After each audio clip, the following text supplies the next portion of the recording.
Virtual story about a little girl named Ruby Bridges. Has anyone ever heard about Ruby Bridges before? Yes, Cameron? I know that Ruby Bridges went to a white school when she was a little girl and she was black. Okay. All right. Do you know where the school was located? It was in New York. Okay. Renelle, would you like to share something that you know about Ruby Bridges? I know that she had to go through segregation at the school, and segregation means separating people either because of their race or gender. Okay. Would you like to share? They said it all good. You good? Okay. All right. Our outcomes for today will be students will be able to determine the meaning of unfamiliar words by using context clues, inference, and illustrations. Okay, Ms. Hilaire is going to hand each one of you a paper. And I would like for you to look at the paper and tell me what do you see, but do not blurt out. We're going to have like a little 3-minute discussion on what you see in the picture. So take your time and look carefully at the picture.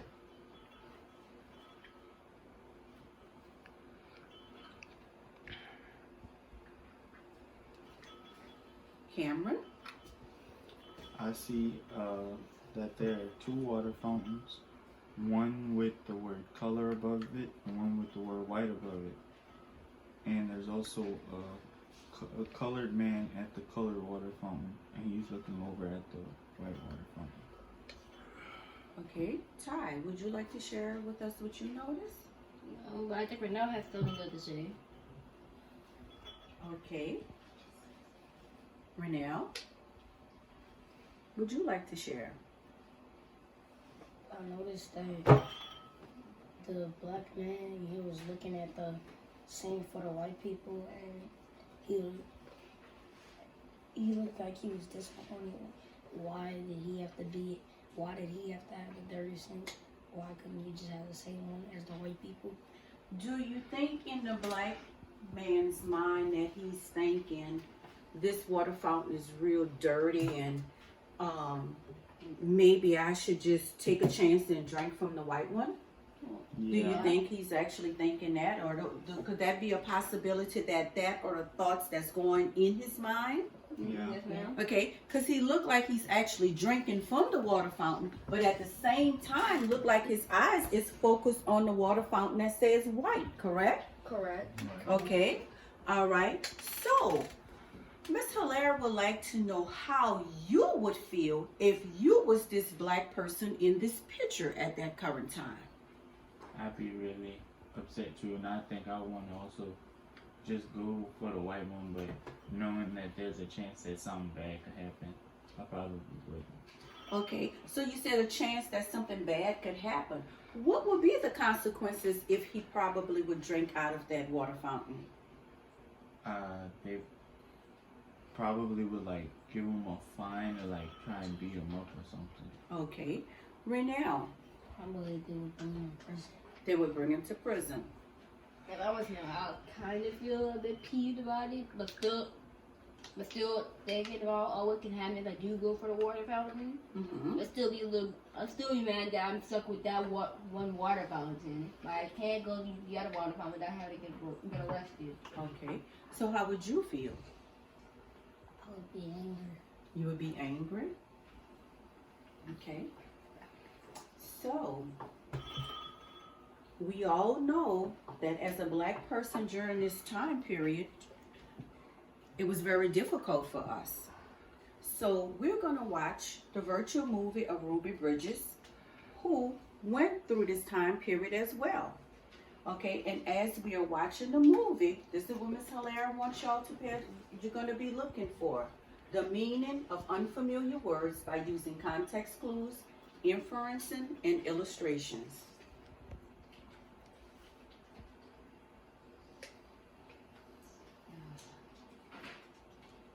Town, Mississippi. We were very poor. Very, very poor, Ruby said. My daddy worked picking crops. We just barely got by. There were times Okay, barely. Miss Hilaire noticed an unfamiliar word. We just barely got by there. Okay? So barely. Okay? So can we say that barely means not having enough? Yes. Didn't have much. Okay, right now we are experiencing the coronavirus worldwide. How has corona affected us? Yes, Ty. It affected us because we're running out of bread, and we barely even have hand sanitizer. We barely have enough tissue paper, toilet paper, and a bunch more other stuff. Right. So, as humans, we are experiencing not having enough, barely, because of the coronavirus, right? Right. Okay. So does everyone understand what the word barely means? Okay. I'm going to continue. Well, we didn't have much to eat. The people who owned the land were bringing in machines to pick the crops. So my daddy lost his job. And that's when we had to move. I remember us leaving. I was 4, I think. In 1957, the family moved to New Orleans. Ruby's father became a janitor. Her mother took care of the children during the day. After they were tucked in bed, Ruby's mother went to work scrubbing the floors in a bank. Every Sunday, the family went to church. We wanted our children to be near God's Spirit. Ruby's mother said, we wanted them to start feeling close to Him from the very start. At that time, black children and white children went to separate schools in New Orleans. The black children were not able to receive the same education as the white children. It wasn't fair, and it was against the nation's law. In 1960, a judge ordered 4 black girls to go to 2 white elementary schools. 3 of the girls were sent to McDonough 19. 6-year-old Ruby Bridges was sent to 1st grade in the William France Elementary School. Ruby's parents were proud that their daughter had been chosen to take part in an important event in American history. They went to church. We sat there and prayed to God, Ruby's mother said, that we'd all be strong and we'd have courage and we. Okay. A word that I'm not familiar with is courage. It says, Ruby's mother said that we'd all be strong and we'd have courage and we'd get through any trouble. So courage is an unfamiliar word. Okay, what could be our context clues that they use in the story? It says that we'd be strong and we'd all have courage. So what is the context clues? Strong. Strong. Okay, so we know courage, we know strong. So in other words, Ruby had to be what? She had to have courage, she had to be strong, and she had to be what? Brave. Brave, correct. They get through any trouble, and Ruby would be a good girl, and she'd hold her head up high and be a credit to her own people and a credit to all the American people. We prayed long and we prayed hard. On Ruby's first day, a large crowd of angry white people gathered outside the France Elementary School. The people carried signs that said they didn't want black children in a white school. People called Ruby names. Some wanted to hurt her. The city and state police did not help Ruby. The President of the United States ordered federal marshals to walk with Ruby into the school. Okay, a word, federal marshal. That's an unfamiliar word.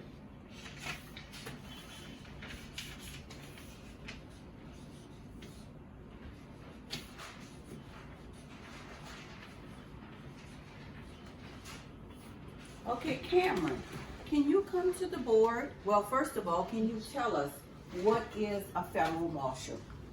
A federal marshal is someone from the federal government that the president has, the president is a part of. Okay. All right. So when you say that, what context clues gave you the idea that he's from the federal government? Looking at the picture.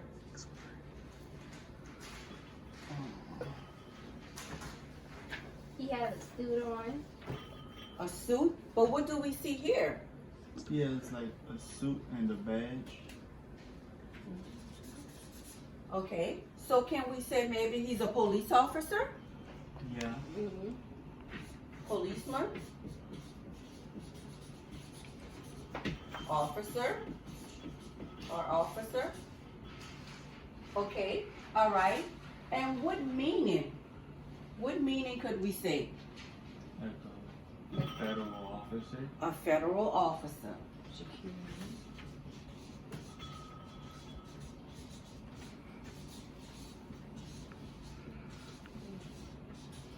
All right.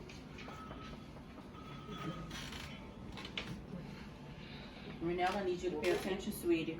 The marshals Pick your head up off the desk. every day for weeks that turned into months. Ruby experienced that kind of school day. She walked into the France school surrounded by marshals, wearing a clean dress and a bow in her hair, and carrying her lunch pail. Ruby walked slowly for the first few blocks. As Ruby approached the school, she saw a crowd of people marching up and down the street. Men and women and children shouted at her. They pushed towards her. The marshals kept them from Ruby by threatening to arrest them. Ruby would hurry through the crowd and not say a word. The white people in the neighborhood would not send their children to school. When Ruby got inside the building, she was all alone, except for her teacher, Miss Henry.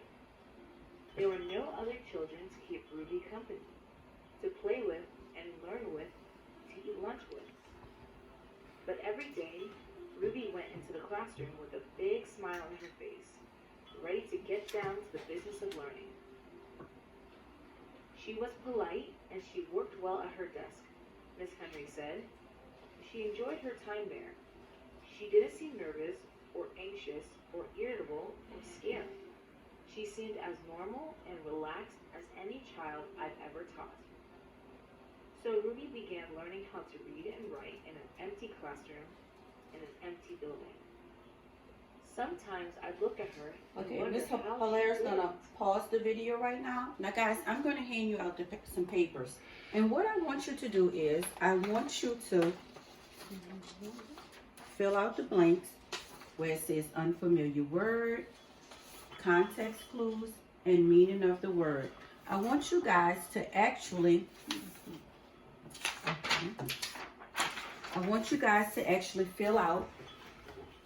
fill in the blanks of any unfamiliar words that you heard while watching the video, the context clues, and the meaning of the word. No, I gotta do pencil line not working. Here, I'll let you use my pen. Cameron, why aren't you filling out your paper, sweetie?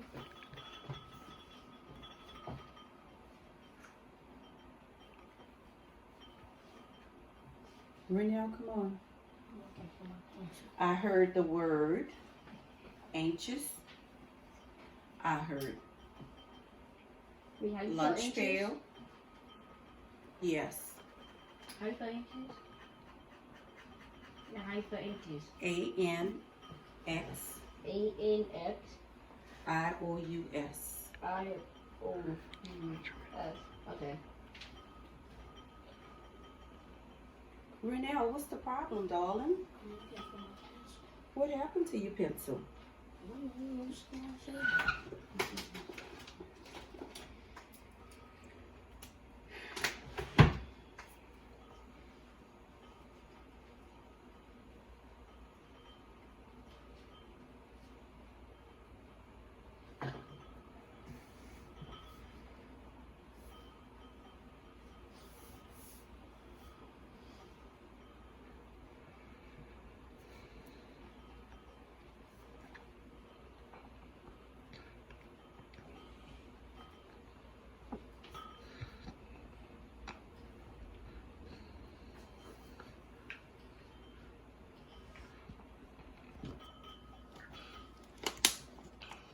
Okay, who would like to come to the board and share their word? Their unfamiliar word. Come on, Tyler. My word was anxious. And the context clue I kind of had was scared, which made me think made me think anxious meant nervous. Okay, can you come to the board and fill in your word? Right? Take it.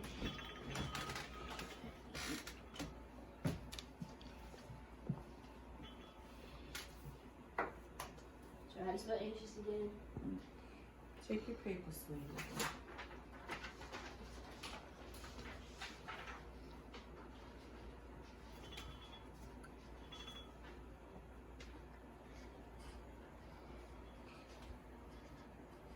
What word did you choose? Confident? Very good.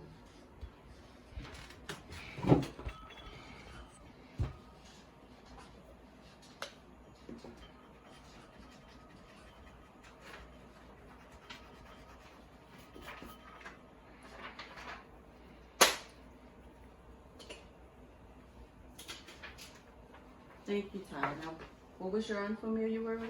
Anxious, Context clues? scared, nervous. Very good. Cameron, would you like to come to the board? What was your word? My word was confident. Confident?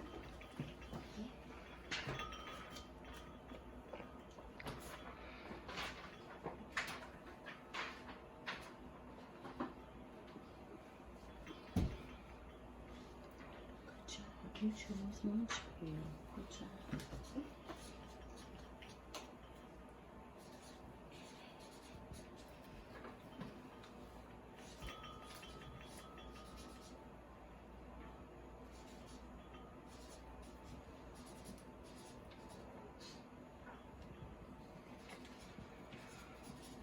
Was there ever a time that you were confident? Yeah. And when was that? Oh. When I was running in a race and I won. Cause I knew I was gonna win. Like, I had been practicing and training really hard. Okay, did you place first? Yes. Very good. Did you get a ribbon for that? Yes. I got a blue ribbon. All right, Renelle, would you like to come to the board and share your word? Yeah.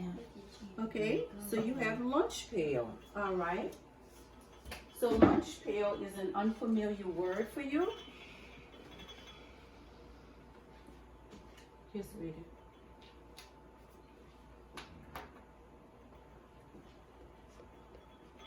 What is a lunch pail?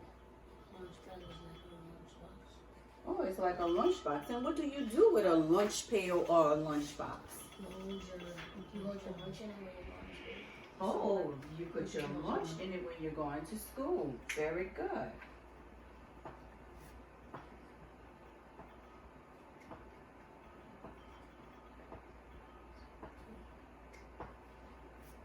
Okay, lunch pail. You need your paper.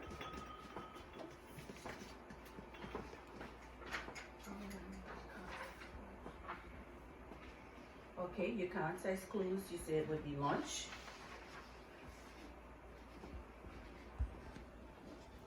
All right, and the meaning.